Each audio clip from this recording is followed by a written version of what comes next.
Dear student, मेरा नाम है प्रकाश अठिया। मैं एक बार फिर से स्वागत करता हूं आपके अपने YouTube channel JP sir maths गुरु में। प्रिय विद्यार्थियों, जैसा कि आप देख पा रहे हैं, कक्षा 9वीं का अर्धवार्षिक परीक्षा 2024-25 का ये गणित बेसिक का पेपर मैं लेके आया हूं। अब कक्षा 9th में 2 प्रकार के पेपर आपको देखने को मिलेंगे इस वर्ष से। ये पहला बेसिक गणित है और दूसरा इसके नीचे आप ये देख रहे हैं स्टैंडर्ड गणित का पेपर है। तो आइए हम देखते हैं ये दोनों पेपर किस प्रकार के इसमें प्रश्न पूछे गए हैं। तो चर्चा करते हैं। यहाँ पे ये कुछ निर्देश दिए गए हैं, सभी प्रश्न हल करना अनिवार्य है। ये कॉमन सी बात होती है सभी प्रश्न पत्रों में। प्रश्न 1 से 5 तक के वस्तुनिष्ठ प्रश्न दिए हैं। उसके बाद में 6 से 23 तक प्रत्येक पर अंक निर्धारित हैं, उसमें दिए गए हैं। ठीक है, आइए हम चर्चा करते हैं। ये पेपर आप देख पा रहे हैं जैसे कि टोटल 75 नंबर का है, 75 नंबर का। तो आइए चलते हैं हम पहले प्रश्न की ओर, जहाँ पे हम चर्चा करने वाले हैं सही विकल्पों की। ठीक है ना। तो यहाँ पे ये जो सही विकल्प के रूप में लिखा है, पहला प्रश्न है अपरिमेय संख्या का दशमलव निरूपण सदैव होता है। तो इसका जो ऑप्शन आ जाएगा, अपरिमेय संख्या का दशमलव प्रसार वैसे तो अशांत होता है, लेकिन उसकी पुनरावृत्ति भी बार बार नहीं होती है। तो इसका जो ऑप्शन हमारा डी वाला राइट आंसर हो जाएगा। इसमें आ जाएगा अनावसानी और अनावर्ती। ठीक है ना। उसके बाद दूसरा क्वेश्चन है शून्य बहुपद की घात कितनी होती है। तो शून्य बहुपद की घात 1 होती है। कितनी होती है बेटा? 1 होती है। यहाँ पे क्वेश्चन तीसरे में दिया गया है कि बिंदु 0 ऋण 1 स्थित है। तो इसमें ये चौथा चतुर्थांश नहीं रहेगा, इसमें जिसने भी ये टिक लगाया है। तो इसका जो आंसर आएगा बेटा, यहाँ पे अगर हम बात करें, जैसे मान लो हमने ये चतुर्थांश बनाया है, ये वाला, ये हमारा एक्स अक्ष होता है, ये एक्स डैश, ये वाई और ये वाई डैश। ठीक है ना। तो यहाँ पे जहाँ पे ये प्रतिच्छेदी बिंदु होता है, तो यहाँ पे तो 0 रहता ही है, लेकिन 0 -1 जो होगा हमारा -1, वो हमारा वाई अक्ष पे स्थित होगा। कौन से अक्ष पे है ये? वाई अक्ष पे स्थित है, क्योंकि नीचे की संख्या ऋणात्मक होती है, ऊपर की फिर से धनात्मक, और इधर 0 है। तो इसका जो ऑप्शन है कि 0 - 1, ये हमारा आ जाएगा सही, डी नंबर वाला, वाई अक्ष पे स्थित होगा। ठीक है ना। यहाँ पर करेंगे हम चौथे क्वेश्चन की। 3x ऋण 4 में 5 दिया है ये, और x की वैल्यू आपको निकालनी है। सीधा सा इसका पक्षांतर करना है आपको। 3x - 4 5 दिया है, तो इसका जब हम ट्रांसपोजिशन करेंगे माइनस के 4x का, 3x 5 प्लस के 4 हो जाएंगे। तो ये कितना हो जाएगा बेटा? 9 हो जाएगा। तो 3x 9 और x 9/3, मतलब 3 3 जा 9, x का वैल्यू हमारा 3 निकल के आएगा इसमें। तो यहाँ पे हमारा बी नंबर वाला ऑप्शन सही हो जाएगा। ठीक है ना। उसके बाद में एक संलग्न चित्र ए ओ बी, एक रेखा है x का मान। तो यहाँ पे चूंकि हम जानते हैं ये कि ये ए बी एक सरल रेखा है, और सरल रेखा पे बना हुआ कोण कितने का होता है बेटा? 180 का, अर्थात 180 का होता है। इन सभी कोणों का योग कर देंगे और इनको 180 के बराबर रखेंगे। पहला कोण x, 3x और 6x, x 3x और 6x, इसके बराबर में 180 लिखेंगे, इन सब को जोड़ देंगे। तो ये हो जाएगा हमारा 9x बराबर में 180, सॉरी 9 नहीं होगा, ये हमारा 10x हो जाएगा बेटा, है ये 10x होगा। और x का जो वैल्यू निकल के आएगा 180 अपॉन में 10, 0 से 0 कैंसिल हो जाएगा, x का वैल्यू हमारा 18 आ जाएगा। ठीक है ना। ये 18 निकल के आएगा। इसमें हम ये बी नंबर वाला ऑप्शन हमारा राइट हो जाएगा। ठीक है ना। उसके बाद में हम चर्चा करते हैं यहाँ पे छठवें क्वेश्चन की। त्रिभुज ए बी सी में ए बी बराबर ए सी और कोण बी बराबर 30 अंश है, तब कोण सी। तो यहाँ पे देखो, एक त्रिभुज की अगर हम बात करें बेटा, ये हमने एक त्रिभुज बनाया है, इसको नाम दे देंगे ए बी और सी। इसमें बोला गया है ए बी जो है वो ए सी के बराबर है, मतलब ए बी भुजा ए सी के बराबर है। तो ये हमारा ये समद्विबाहु त्रिभुज बन गया है। इसमें कोण बी जो होता है कोण सी के बराबर होता है। तो कोण बी का मान कितना दिया है बेटा? 30 अंश दिया है। तो कोण सी का मान भी हमारा 30 अंश ही होगा। तो इसका ऑप्शन हमारा ये बी नंबर वाला आ जाएगा। कोण सी का मान हमसे पूछा गया है। ठीक है ना। उसके बाद में हम देखते हैं अगला दूसरे नंबर का प्रश्न। तो दूसरे नंबर के क्वेश्चन में यहाँ पे रिक्त स्थान के रूप में पूछे गए हैं। इसमें लिखा है एक्स स्क्वायर का गुणांक, एक्स स्क्वायर का गुणांक इधर आ जाएगा बेटा -2, ये है। और एक्स अक्ष और वाई अक्ष निर्देशांक तल को कितने भागों में बांटा गया है? ये 4 भागों में। कितने भागों में? 4 भागों में। जैसे कि अभी मैंने चर्चा की है, ये 4 भागों में बांटा गया है, प्रथम, द्वितीय, तृतीय और ये चतुर्थ। ये चतुर्थांश कहलाते हैं। ऐसा समीकरण जिसका आलेख एक सरल रेखा हो, क्या होता है? वो रेखिक समीकरण होता है बेटा। क्या होता है? इधर आ जाएगा रेखिक समीकरण। रेखिक समीकरण। अब रेखिक समीकरण की अधिकतम जो पावर होती है वो कितनी होती है? 1 होती है। ठीक है ना। यदि 2 रेखाएं परस्पर प्रतिच्छेद करती हैं तो शीर्षाभिमुख कोण कैसे होते हैं? तो शीर्षाभिमुख कोण बेटा समान होते हैं। ठीक है ना। शीर्षाभिमुख कोण कैसे होते हैं? समान। जैसे 2 रेखाएं हैं, हम चर्चा कर लेंगे, ये वाली परस्पर प्रतिच्छेद कर रही हैं, तो ये वाला कोण और ये वाला कोण इसके बराबर होगा। ये हमारे शीर्षाभिमुख कोण कहलाते हैं और ये कोण इसके बराबर होगा। ठीक है ना। तो ये कैसे होते हैं? समान। अब लिखा है समकोण त्रिभुज की सबसे बड़ी भुजा क्या कहलाती है? जैसे हमने एक समकोण त्रिभुज बनाया बेटा, ये वाला, ये। अब ए बी और सी, तो यहाँ पे समकोण त्रिभुज में ये वाली भुजा आप देख रहे हैं, सबसे बड़ी भुजा दिख रही है आपको। ठीक है ना।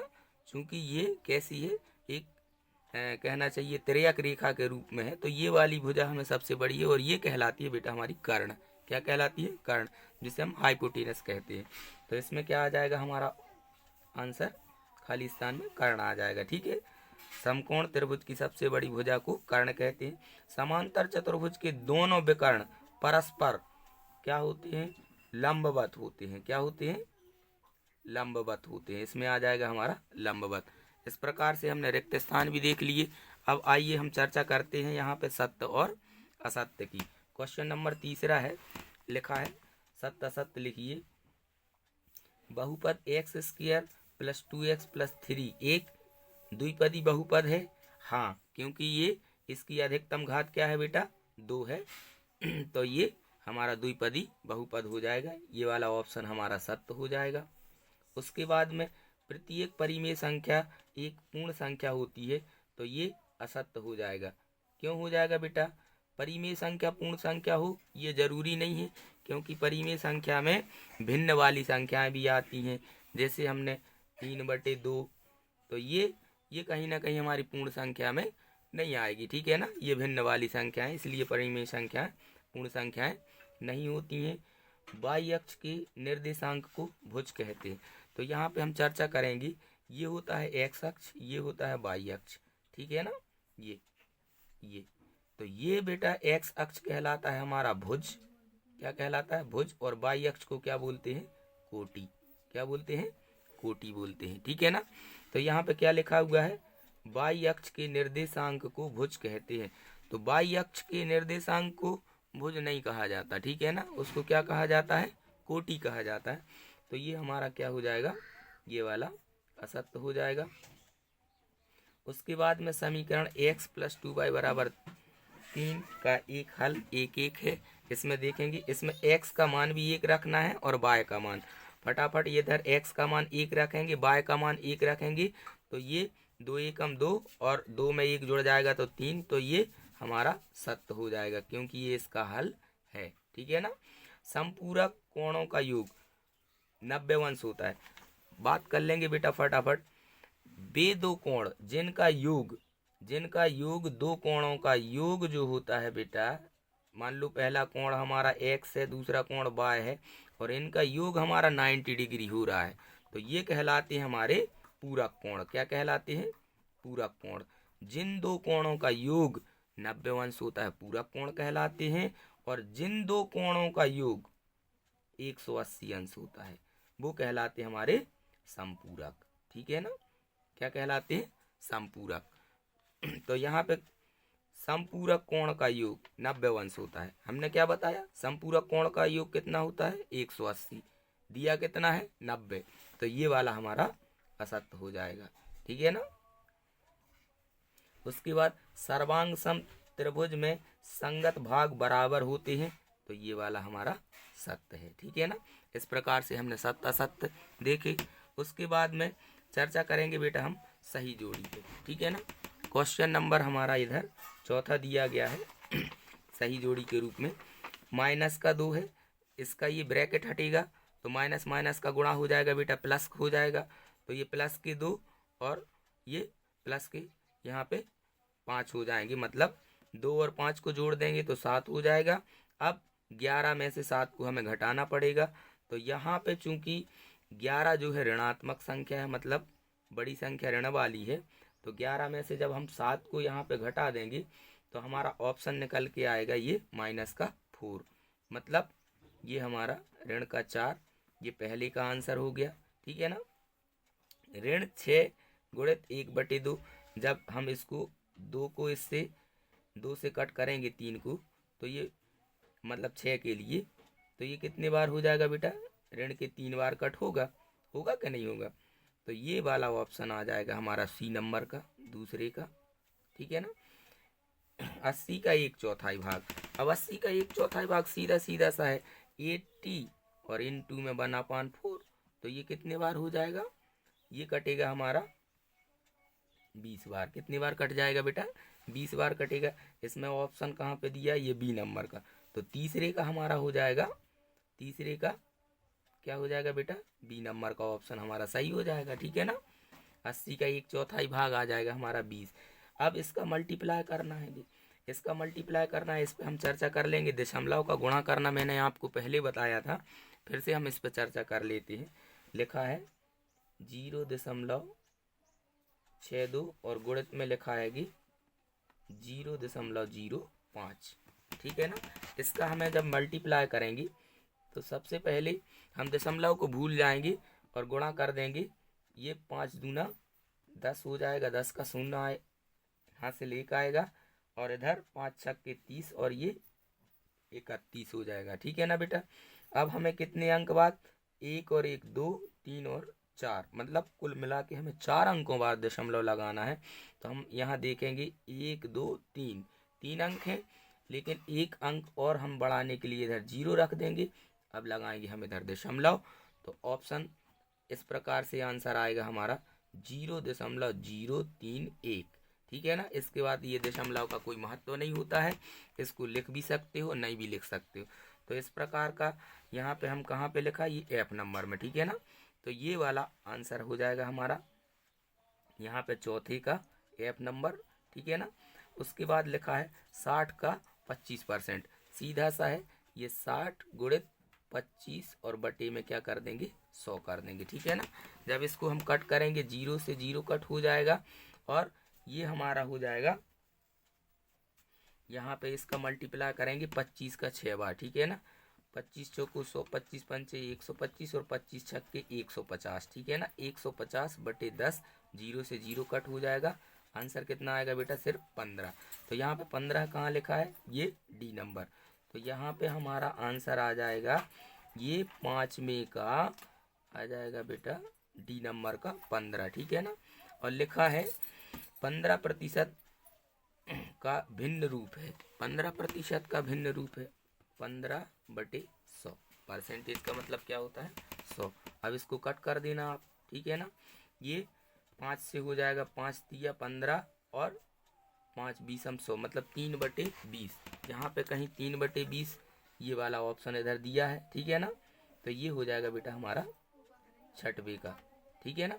इस प्रकार से हमने सही जोड़ी कर ली। आइए अब हम फटाफट देखते हैं एक शब्द या वाक्य में उत्तर, ठीक है ना। एक शब्द वाक्य में उत्तर। प्रत्येक रेखिक बहुपद में कितने शून्यक होते हैं? तो रेखिक बहुपद में जो शून्यक होते हैं बेटा वो सिर्फ एक होते हैं, ठीक है ना। एक होता है शून्यक। रेखिक बहुपद हम देख लेंगे फटाफट। जैसे हमने लिखा है ये 2x + 5, इतना लिख दिया इज इक्वल टू में 0, ये रेखिक बहुपद है। इसमें जब हम 2x इज इक्वल टू ये हो जाएगा -5 और x का वैल्यू होगा -5/2, मतलब एक ही शून्यक निकल के आया है हमारा। तो इसमें क्या आ जाएगा? एक। निर्देशांक तल में क्षैतिज रेखा को क्या कहते हैं? यही हो गया, ये निर्देशांक तल कहलाते हैं। ये वाली क्षैतिज रेखा होती है, ये ऊर्ध्वाधर रेखा। तो क्षैतिज रेखा को क्या कहते हैं? भुज कहते हैं। तो इधर क्या लिख देंगे? ये हो जाएगा हमारा क्षैतिज रेखा को भुज कहते हैं। दो चरों वाला एक रेखिक समीकरण का मानक रूप होता है। तो इसका जो स्टैंडर्ड फॉर्म होता है ये होता है ax² bx + c, ठीक है ना, इज इक्वल टू में 0। ये होता है हमारा रेखिक समीकरण का मानक रूप होता है। दो भिन्न बिंदुओं से होकर कितनी सरल रेखाएं खींची जा सकती हैं? एक बिंदु यहाँ लिखा मैंने, एक बिंदु यहाँ लिखा और इससे एक सरल रेखा खींच दी, ठीक है ना। तो इसका ऑप्शन आ जाएगा सिर्फ एक सरल रेखा खींची जा सकती है, ठीक है ना। अब उसके बाद में आता है व्रत की परिभाषा। तो व्रत की परिभाषा के लिए मैं आपको बताना चाहूँगा, जैसे यहाँ पे हम चर्चा करेंगे। यहाँ पे बेटा मैंने एक ये व्रत बनाया है, ये वाला, ये एक व्रत बनाया है। इसके बीचों बीच में एक केंद्र होता है, ठीक है ना। तो व्रत की सीधी सी परिभाषा है कि व्रत का एक ऐसा बिंदु स्थिर होता है, मतलब व्रत का जो एक बिंदु अर्थात केंद्र होता है, केंद्र से लेकर यहाँ ये परिधि, ये वाली क्या कहलाती है? परिधि कहलाती है।